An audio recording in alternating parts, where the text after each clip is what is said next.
నమస్కారం ప్రజలారా.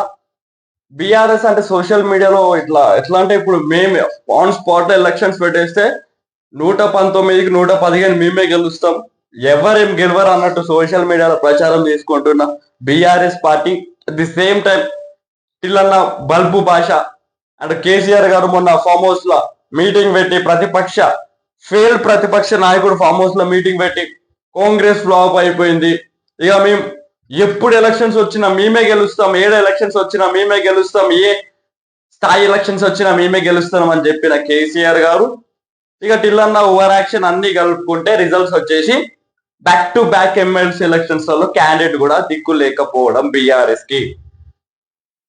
మొన్ననే కరీంనగర్, ఆదిలాబాద్, నిజామాబాద్, మెదక్ గ్రాడ్యుయేట్ ఎమ్మెల్సీస్ లలో క్యాండిడేట్ దిక్కు లేక ఇది చేసిన బీఆర్ఎస్, చేతులెత్తేసిన బీఆర్ఎస్ ఇప్పుడు same time local board elections of MLC elections of Hyderabad లో మళ్ళీ క్యాండిడేట్ దిక్కు లేడు. బీజేపీ బరిలో ఉంది, కాంగ్రెస్ పార్టీ ఎంఐఎం కి సపోర్ట్ ఇస్తుంది, ఎంఐఎం బరిలో ఉంది కాబట్టి ఇక క్యాండిడేట్ దిక్కు లేడు, ఉన్న గెలవం అనే ఆలోచనతో మళ్ళా ఈ సోషల్ మీడియాలో ఉన్న ఫేమ్ అంతా ఉడుస్తుంది కాబట్టి వచ్చి సైలెంట్ గా కూర్చున్నారు అయ్యా కొడుకులు కలిసి.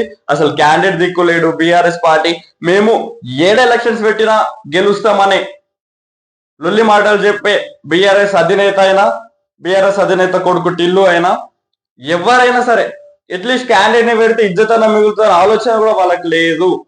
సో దీని ద్వారా కూడా కొంతమంది సోషల్ మీడియాలో ఇన్ఫ్లుయెన్స్ అయ్యి ఏదో బీఆర్ఎస్ వచ్చేస్తా అనుకునే కొంతమందికి ఇప్పుడు అది అర్థమై ఉండాల, వాళ్ళ క్యాండిడేటే దిక్కులేడయ్యా, వాళ్ళు నిలబడ్డ గెలవమని ఆయనకే తెలుసు. ఎవరికి? ఫామ్ హౌస్ ఎమ్మెల్యేకి తెలుసు, ఫామ్ హౌస్ ఎమ్మెల్యే కొడుకు ఆయనకు తెలిసినా తెలియకుండా ఆయన పెద్ద ఆయన దిమాక్ని ఎవరు తెలంగాణ ప్రజలు కాదు వాళ్ళ అయ్యనే పట్టించుకోడు. సో ఇట్లా సోషల్ మీడియాలో ఇక మేమే తోపు, మేమే తురుం, రేవంత్ ఫ్లాప్, రేవంత్ ఇది అని చెప్పుకునే సన్నాసులు వాళ్ళకు ఎలక్షన్స్ వచ్చే టైంకి మాత్రం చేతులు ఎత్తేసి వాళ్ళకి తెలుసు మేము గెలవమని వాట్సాప్ యూనివర్సిటీ క్రియేట్ చేయడం తప్ప వాళ్ళకి ఏం శాత కాని కొడుకులు అని ఒక డైలాగ్ ఉంటారు కదా, అట్లా అలాంటి టైప్ వీళ్ళ బీఆర్ఎస్ వాళ్ళంతా. సో ప్రజలు ఇప్పటికైనా దిమాగ్ తెచ్చుకోవాలి, వీళ్ళతోనే అయిపోయింది బీఆర్ఎస్ కథ అయిపోయింది. తెలంగాణలో బీఆర్ఎస్ అనే పార్టీ లేదిగా. ఎంపీ ఎలక్షన్స్ లో గుండుసున్న 3 ఎమ్మెల్సీ ఎలక్షన్స్ లకైతే ఆడ ఏం లేకపోయే, ఒక దగ్గర అయితే క్యాండిడేట్ లేకపోయే, ఎక్కడైతే ఈ నలుగురు కేసీఆర్, కేటీఆర్, హరీష్ రావు, కవిత వీళ్ళంతా ప్రాతినిధ్యం వహిస్తున్న ప్రాంతంలో క్యాండిడేట్ లేకపోయే, ఇక ఇప్పుడు హైదరాబాద్ లో లేకపోయే క్యాండిడేట్. ఇంత కిందికి దిగజారిపోయిన పార్టీ మళ్ళీ గవర్నమెంట్ ఫామ్ అవుతుందంటే ఎట్లా నమ్ముతారు మీరు కూడా?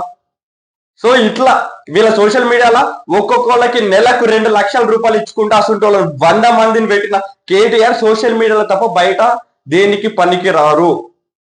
ప్రజలు ఇది గుర్తుంచుకోవాలి, కేవలం మీ సొమ్ము దోచుకొని ఇది సోషల్ మీడియా ఖర్చు పెడుతుండు, అది తప్ప వాళ్ళతో ఏం కాదు. బీఆర్ఎస్ ప్రభుత్వం ఇంకా ఎన్ని జన్మలు ఎత్తినా రాదు. బీఆర్ఎస్ పార్టీ అనేది గంగలోకి వెళ్ళిపోయింది. ఇప్పుడు కాంగ్రెస్ కి అంతో ఇంతో, అది ఆపోజిషన్ కదా, అంతో ఇంతో ఆపోజిషన్ ఉందో అంటే బీజేపీ మాత్రమే.